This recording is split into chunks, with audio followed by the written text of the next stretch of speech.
If you saw my last video, you'll know that I offered to service my friend's GSXR 750.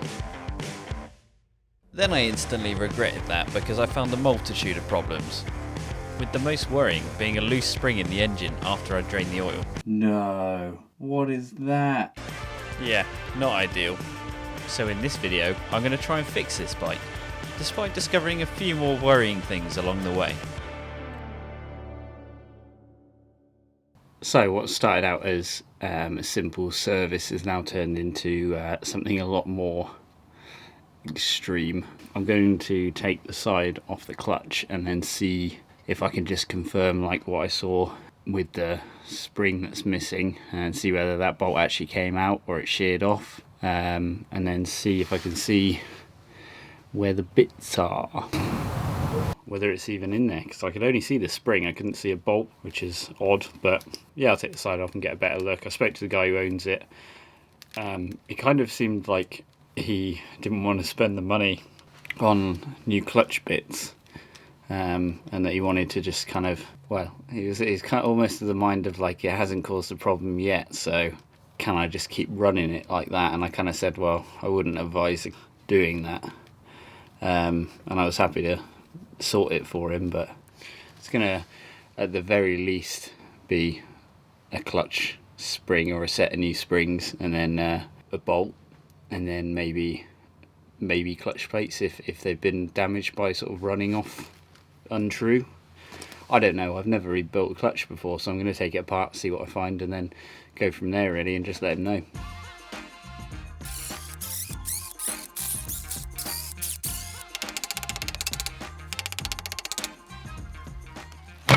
Oh, I was not expecting that to come off in one. Oh, okay. There's a lot of like creamy stuff in there. That can't be a good sign. As I mentioned in my last video, this kind of milky appearance can be due to a head gasket leak. This is when the head gasket splits and coolant can get through it and mix with the engine oil, making the oil look just like this. But it's one thing at a time, and before I can diagnose that problem, I have to deal with the one I took this cover off for. And now it's off, I can get a proper look at the damage this spring might have caused. Yeah, so you can see here we got the missing spring. All of this looks a bit chattered up, like, but I was a little bit worried that the bolt would be still stuck in here, which it doesn't appear to be. How the hell that the spring has made it down into these holes into the engine, I have no idea. Without eating like all of these cogs to pieces, I don't know. It seems kind of crazy to me. And now it's time to go fishing for a clutch spring.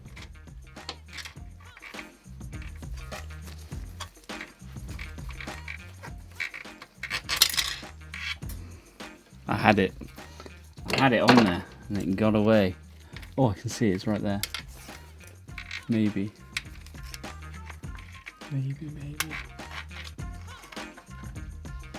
And I had it again, but messing with the cameras, trying to get a good shot, this happens.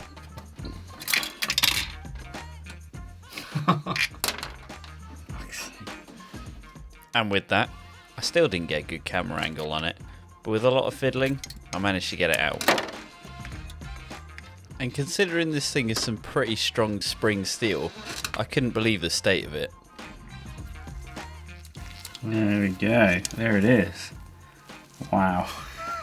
That is crazy how gnarly that is. And then I also need to find the bolt that went with this spring. And I did.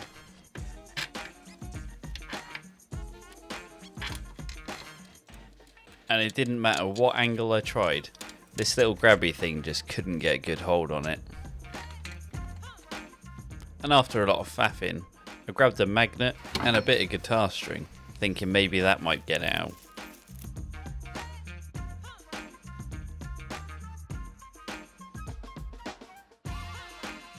And believe it or not, it actually did work, and I managed to find the washer along with it, along with some other magnetic bits. Oh, that is not good. Lots and lots of little pieces and shards and things. Oh no. Okay, so it's not looking good. Something has also just occurred to me, that where's the rest of that bolt? because I can't see it in the sump unless it's underneath that black thing, which I assume is like the oil pickup, I think. Yeah, I don't know where it is. I don't think it's still in there. But in a moment, you're going to watch me eat my words because... Alright, I take that back. I think it's still in there. It's just way down in there. And there's not a lot I can do about that, unless I have an extractor set, which I don't. So I decided to disassemble the rest of the clutch and check out the clutch plates to see if they're okay. And I need to keep the plates in order as I remove them, so I want to put them on something. Here's one I made earlier. Call it a piece of wood with a screw in it. So after removing the 4 remaining bolts in the clutch, I can take the faceplate off. Then there was this little roller bearing piece. Then I can remove the clutch plates, keeping them in order because they alternate between steel and friction plates.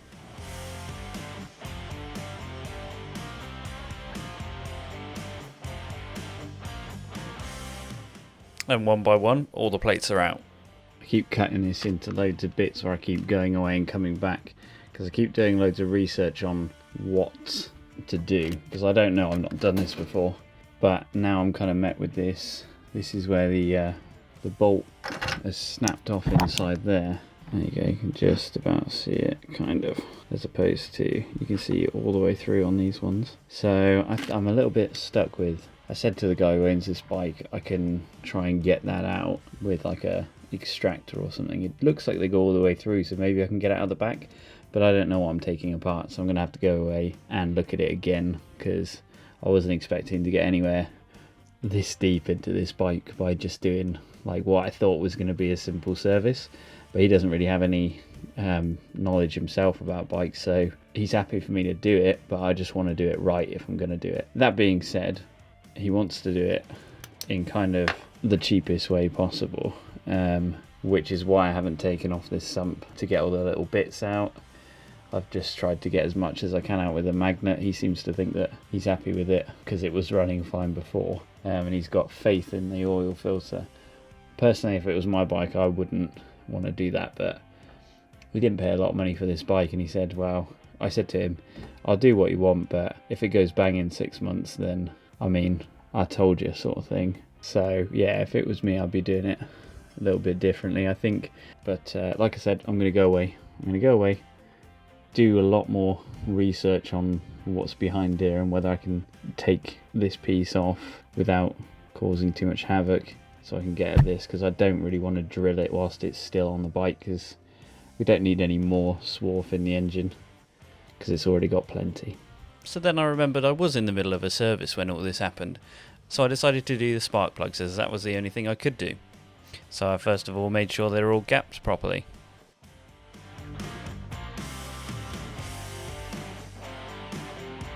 Then I could put them back into the bike and refit all the coil packs as I went. Then there was something I've never done before and I couldn't resist doing it. I watched a few videos and I've got excited about finding out what's inside this. So I'm going to try and hack it open with some tin snips and see if we can see what's in there. I wasn't going to do this tonight because it is like 10:30 at night, but I'm too interested to find out what's in this thing. Whether it's full of goodies. So I tried to snip my way into this thing and it proved a lot more difficult than I thought it was going to be. In the videos I watched, it just opened up like a can, but it wasn't really going that way for me. Okay, so the whole point of this was not to make a load of metal filings like cutting it open with a hacksaw would do, but this is basically just doing the same thing. I'm just nibbling away at it. Okay, so I kept going at it, just kind of nibbling at it with these, and I managed to get a bit off the edge, so I should be able to work it around like a can opener now. Doing it like this means that we'll get minimal fragments in there. If we were to hack it open with a hacksaw, we'd end up with loads of bits in there. I know there's a few bits over here where I've had to cut into it, but hopefully there won't be much contamination in there. Should be able to see any bits of metal that were actually there from being filtered out of the oil when it was working. I just want to see how many bits of that bolt are in there, because there wasn't much of it I pulled out, which is slightly worrying, because I wonder where the rest of it is. Although I'm still only doing what this guy wanted me to do, which was basically get it back on the road for as cheap as possible and not worry about the bits in the sump, which I can't help but worry about them, but he ain't worried, so I kind of said to him if it lasts 6 months I'll be surprised, and he said he was fine with that. So there we go.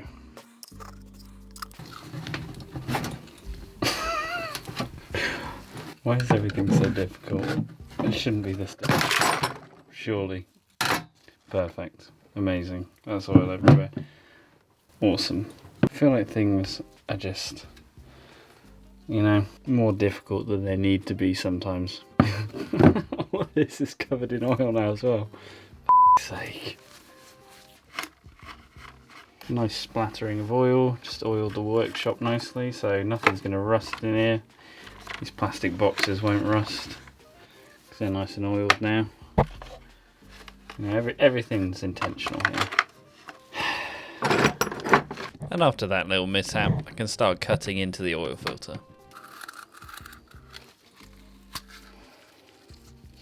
There we go, that's what happened in the video. See if I can pull all this shit out.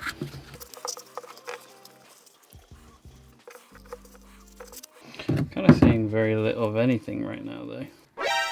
Oh, okay, maybe not. Holy shit. That was when I discovered just how much metal was in this filter. And you can see on this other video I recorded just the extent of how bad it is. I'm wondering where that bolt was. It may have actually been ground to dust. So I cut the rest of the filter open to see if I can find any remnants of it. And whether it was the bolt or not, I'm not sure. But I found even more shavings, which can't be a good sign. This is really not good. I mean, well, it is good I guess because it's in the filter, but look how much metal's in there. And I've never cut one of these open before, so I'm asking myself, is this normal? Surely not. Let me see if I get a magnet on this. I'm going to get the same magnet I fished the bits out of the sump with, but you can just see my hands are covered in like metal flakes. So I tried running the magnet all over the filter paper to see whether it picked up anything, and it didn't really pick up a lot, which led me to this conclusion. Okay, we got a few bits, although most of it seems to be not magnetic, which makes me think it's other parts of the engine, the aluminium and the casings that were maybe damaged by the bolt and the spring coming out. Hey, at the end of the day, I'm just going to put this thing back together because that's what the guy wants. But it's good to know. So the owner's decided he just wants me to replace the spring, well, the bolt that had snapped off that I pulled out, and I suggested to him that rather than buying one Suzuki spring, it would be better to buy a set because one genuine spring was about, and I think it was like 11 quid, and to get a whole new set of EBC springs was about £16, so it's kind of made sense to just replace all 5 of them, and then, you know, they're all of the same tension and they're not sort of like, I don't know if this guy put in uprate, or the guy who owned it before him had put in uprated springs, or they were the standard Suzuki springs, so I didn't want to replace one of them with a different strength spring. So that's the theory there. Plus, it was cheap enough to just get all of them anyway. So I'm going to replace the bolts. So I'm going to replace the bolt, the springs, put the clutch back in how it was, and then I've got a new clutch cover gasket, and then it's all going to go back together, and then he's going to have it back because he didn't want me to do any more with it. So, well, I'll put some oil in it and then ride it back over to his, and hope it doesn't explode when I start it. Oh my god, that whole time I wasn't filming. Are you joking? Okay, right, so I wasn't filming like an idiot, but I managed to get the rest of the old bolt out of here. It was in there. I managed to spin it round with something and get it out. We're left with basically, well, I think I got the whole bolt out. Okay, so it seemed like it snapped right where the thread started on this piece, and then it looks about the same length as the other one. So I'm thinking we haven't lost a massive piece in there. I was worried that there was going to be a huge piece of bolt in there somewhere, but looks like it's pretty much all there. So back in all the clutch plates go, in the same order that I took them out, and it's time to get the new set of clutch springs out.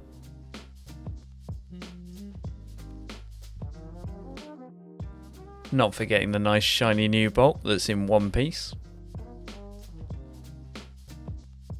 So I tightened all the bolts down loosely to begin with so I can give it a try.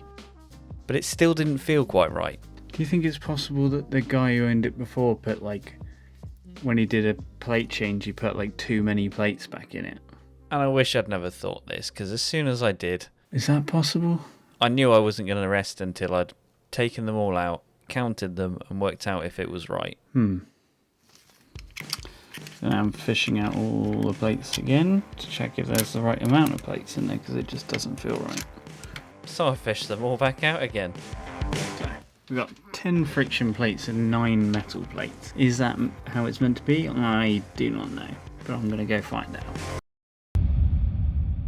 Alright, so I was going to come back to this tomorrow, but turns out, well, I've been sat in here contemplating things for the past sort of hour, looking at videos, and what I've discovered is the reason why the clutch might be so stiff is because it's been wrongly adjusted down here. And at this point, this thing was beginning to be the bane of my life. I'm going to put all the clutch plates back in and then see if it feels any better. Because I got this idea in my head now, and I will not be able to rest until I prove it wrong or right. So that's what I'm going for next. So with all the clutch plates in, I went round to the other side to look at the adjuster. This is the bolt which apparently allows you to adjust the clutch. And long story short, it wasn't this that was making it stiff, but I did find something else. Oh, yeah, that's interesting. Looks like the return spring's absolutely knackered. And this bike is just the gift that keeps on giving, but it would explain why in the last video, the clutch wouldn't return to the normal position. Without that spring, I came back the next day, and this time my mate Matt came to help. So I'm going to go into YouTube mode now. What are we doing today, Chris? What have I come down to help with? And Matt helped me finally work out why the clutch was so stiff. After we cleaned this little clutch cam system, he suggested we simply lube the clutch cable. So we've made a little cone and then popped some oil in that. Doesn't leak. It's actually, surprisingly hasn't pissed out oil everywhere, but yeah, so a bit of oil in that cable. Hopefully that's going to make it a bit smoother. What do we think? I think it will help because Yeah. the clutch is unnecessarily. I don't think you can get much. Yeah, No, it didn't leak. It didn't leak. No, not at all. I'm not wiping anything off. I'm just cleaning. Yeah. After a bit of cleaning, we can refit the clutch cable at the handlebars, refit the cable at the cam side, refit the cover and the cam assembly. Then after a quick adjustment, Let's feel what this clutch feels like now. Oh my god, it actually feels like a clutch now. but there had to be something still wrong. I think that there is definitely something wrong with this. There is that cam system in there. I think is a common problem on these, that it gets worn. There's a notch you can see on the lever here. When you go to this point, to that, like there. Yeah. Definite bit that slips by there, and then it's smooth the rest of the way. So Yeah. it's there's definitely probably needs a new cam system in there at some point. But that wants a new cable, the new cam system. well, it's gonna have a new return spring on there actually, which it doesn't at the moment. Oh yes, that's very true. Yeah, Yeah, but at the moment it works really nice. At the moment, it works a hell of a lot better than it did. Well, that's actually exciting because that means I can put the rest of the clutch back together now. I think we call that a success for the time being. Well, that's the clutch working. There's no mangled bits in it anymore. Yeah, at least it feels. That feels like a. It feels like a nasty clutch. Don't get me wrong, but it's rideable. Yeah, it's more than actually- before. Yeah, it actually works. Sweet. And sweet it was, because it meant I was one step closer to get my little KLR back. I also want to say a massive thanks to Matt for helping me. If anyone likes car reviews, check out his channel in the description. Okay, so I've got all the bits now, including this little clutch return spring. So I'm going to try and get this bike back completely together and get it out the garage so I can get the KLR back, because KLR's been sitting in my friend's garage. So let's get started. First of all, I'm going to get the clutch return spring fitted. Nice. After that, I can put the sprocket cover on with the cam system in it, then the coolant header bottle and the gear shift lever. And for the final time, the new bolt and springs.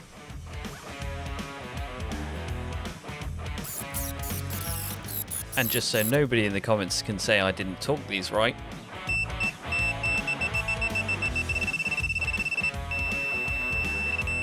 then I had to remove the old gasket from the clutch cover, which of course came off in 1,000 pieces, and took longer than I cared to say to clean up. But you lucky buggers don't have to watch that.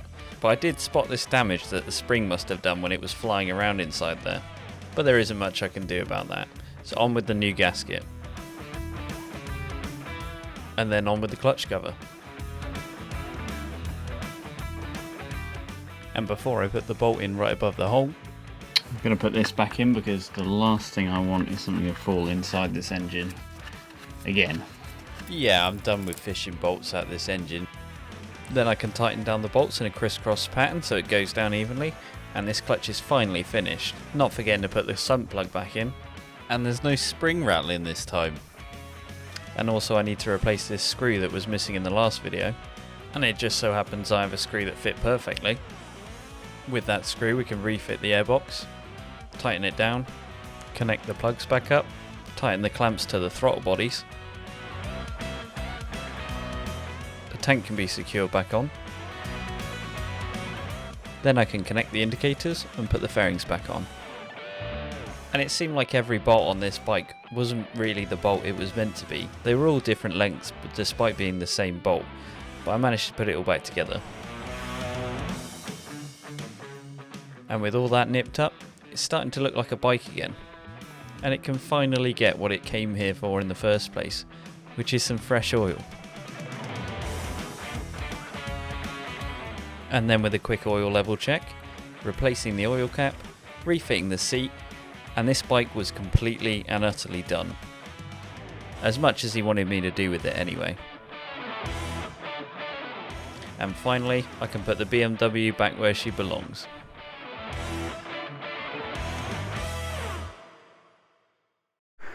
Right then, I guess it's time to see what this bike rides like now.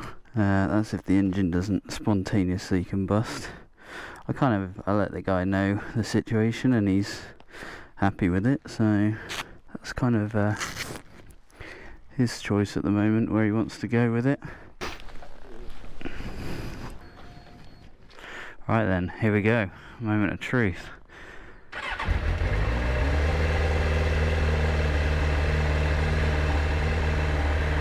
Sounds good so far. Alright, let's give it a go. And after all the problems this bike's caused me, it still had a few more surprises in store.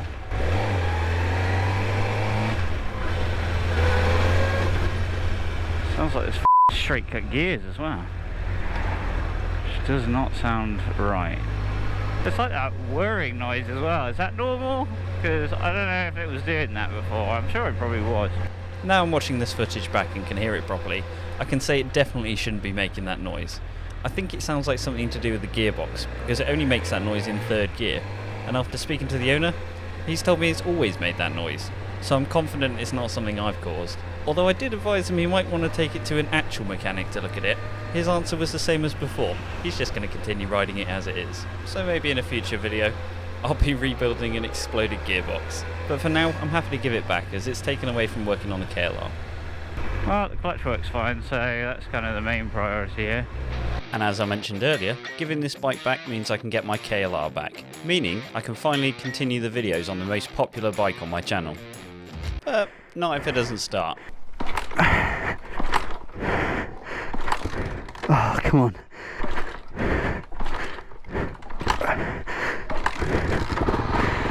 Yes! Oh. Nearly killed me kicking this thing. I knew she wouldn't let me down there. If you made it this far, thank you so much for watching. And if you want to see what I've got planned next for this bike, then don't forget to subscribe. If you like the video, yeah, you know what to do. Right, well, that's that bike back to him. I've got mine back. Happy days.